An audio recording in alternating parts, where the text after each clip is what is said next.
everyone, and welcome to Feed and Green Chat. I'm your host, Elise Schaefer, editor of Feed and Green. This edition of Feed and Green Chat is brought to you by Watt Global Media and feedandgrain.com. Feedandgrain.com is your source for the latest news, product, and equipment information for the grain handling and feed manufacturing industries. Today, I'm joined on Zoom by Ray Provencio, Manager Safety Training and Inspections for the Texas Division of Workers' Compensation for Workplace Safety.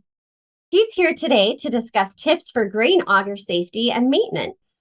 Hi, Ray. How are you? Good morning, Lisa. How are you doing this morning? Thank you for having me today. I really appreciate it. Doing well. Thank you for coming on. Now, let's get right into it. Ray, why are grain augers such a common source of injuries at grain elevators and on farms? Well, as you know, at least with technology, it's great. They have so many technological advances with the agricultural process, from harvesting to planting, and the augers. It's a very versatile tool for the ag industry to use. But unfortunately, it's also one of the leading causes of injuries to farm workers that use this type of machinery. It's unfortunate that these do happen, but different types of injuries that can occur from these forms of equipment are loss of limbs. They get entangled into the auger itself. They get pulled in by the flights and they bypass the guard. They get pulled into it. They get cuts or fractures from it, or electrocutions where they did not lock out, tag out a grain operation system where they have it built into the system, then lock it or tag it out to perform maintenance on it, or just a lack of training. They just didn't know better. And they put themselves in a very unsafe position. And unfortunately, they were pulled into the machine. How can these more common auger safety incidences be prevented? That's a great question. There's a lot that can be done to prevent a lot of these injuries from occurring. And one of the, I guess, processes that company can use is to establish a safe working zone, to establish an area that is safe where nobody else who has no business in being there can interrupt the process. They have a safety zone set up around the actual auger itself. If it's a mobile auger, set up around where the intake is at, where it's taking in the grain, have barriers set up, have a crowd control in the place where they process the grain to storage bins, have warning signs up, barriers as well. Train the workers on the proper use of the equipment. What are the areas you need to avoid? Train them if there's a problem of how to assist the situation. Do they need to turn off power?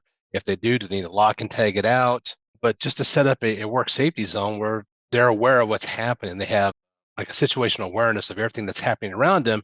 And then as they're operating the machine, make sure it's operating like it should be. Everything sounds good. All the safety guards are in place. Nothing is loose. So training is important when you're establishing the safe work zone is proper training, proper equipment. Give them the knowledge. If we expect our workers to be safe out there, then we need to train them. We need to give them that knowledge so they can use it. Absolutely. Now, focusing on the pre-use auger inspection, what should operators be looking over to make sure that these are safe conditions? Well, what you want to do is first thing is make sure that all the warning labels are there, all the warning decals, nothing's missing, all the safeguards are in place, nothing's missing, nothing's damaged. Make sure that they're functional. Replace anything, of course, through proper maintenance, replace any worn out parts, replace any faded decals, any warnings. Inspect the cables. If there's cables there, because some of the mobile augers have cables to help lift it up to the height it needs to go to. Make sure those are good to go. If there's a winch system, make sure the winch system is in working operable service. Cables look fine. Fasteners are tight. Belts that are on there are chains that they're in good condition. Check your oil levels of your gearbox and your dry box. Make sure those are good to go and those are topped off.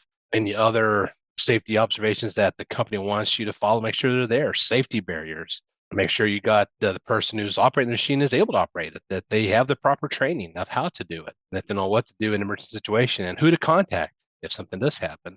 But just a good having a checklist of steps of how to inspect the equipment before I start is a good idea because a checklist, you follow it, you can't miss a spot as long as you follow it to make sure that it's in good operating condition before you start it.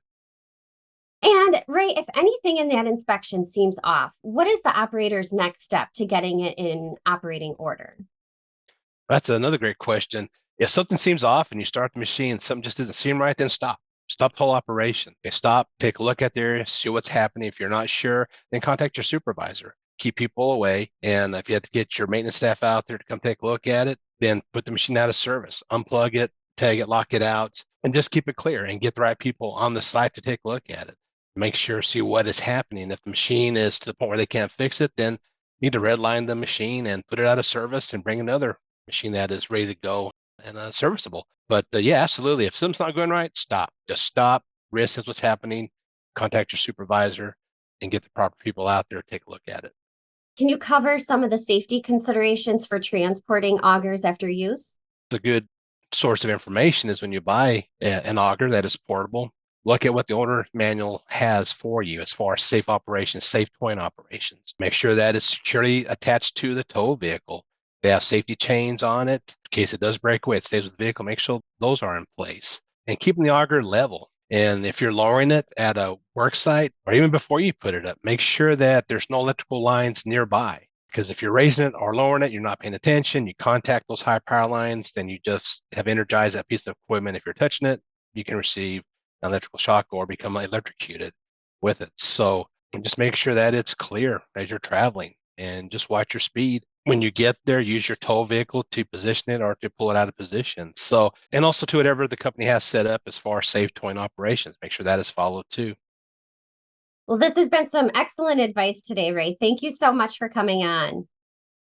Oh, you bet. Thank you for this opportunity to come out and to share this information. That's all for today's Feed and Grain chat. If you'd like to see more videos like this, subscribe to our YouTube channel, sign up for the Industry Watch daily e-newsletter, or go to feedandgrain.com and search for videos. Thank you again for joining us, and we hope to see you next time.